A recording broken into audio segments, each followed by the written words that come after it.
Recipe Shankar মাছ ভুনা। মাছটা বড় না, এটা অনেক ছোট, কারণ বড় মাছগুলো আমাদের এখানে পাওয়া যায় না। মাছটা এখন একটা দিদি সুন্দর করে কেটে দিচ্ছে।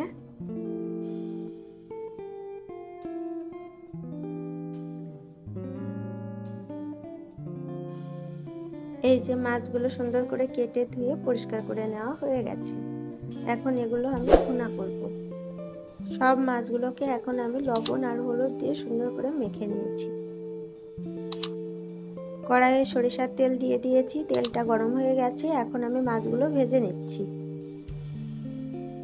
মাছটা ভাজি করার সময় গ্যাসের ফ্লেমটা অনেক আস্তে দিয়ে দিতে হবে। এখন এগুলো উল্টে পাল্টে সুন্দর করে ভেজে নিয়ে উঠিয়ে রাখছি। এখন ওই তেলে জিরা, শুকনো মরিচ এবং তেজপাতা দিয়ে ফোড়ন দিয়ে দিলাম। এরপরে দিয়ে দিলাম পেঁয়াজ বাটা, রসুন বাটা, আদা বাটা, সাথে জিরা বাটাও দিয়ে দিলাম। এখন একটু জল দিয়ে মশলাটা খুব সুন্দর করে কষিয়ে নিচ্ছি।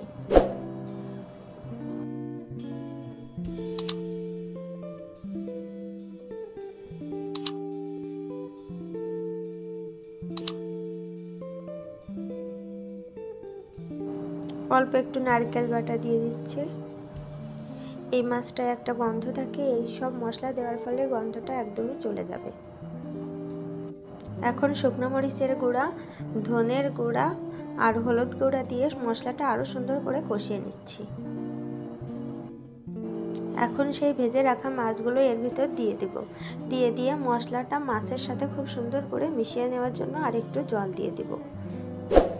এখন সবকিছু একসাথে সুন্দর করে কষাতে থাকছি। এইভাবে মশলার সাথে মাছটা কষিয়ে নিলে তাহলে এর গন্ধটা একদমই থাকবে না।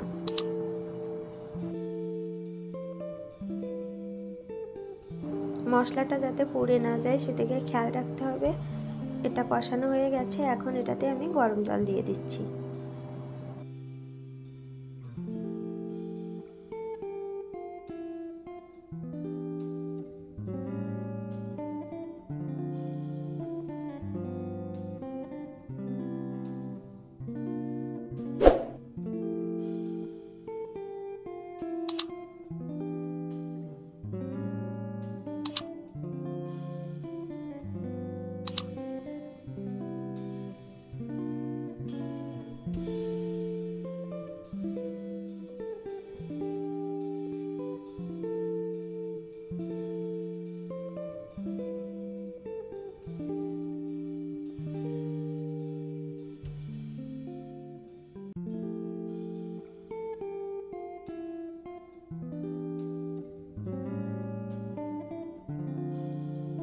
রান্না প্রায় শেষের দিকে, এখন আমি জিরা গুঁড়া দিয়ে দিলাম।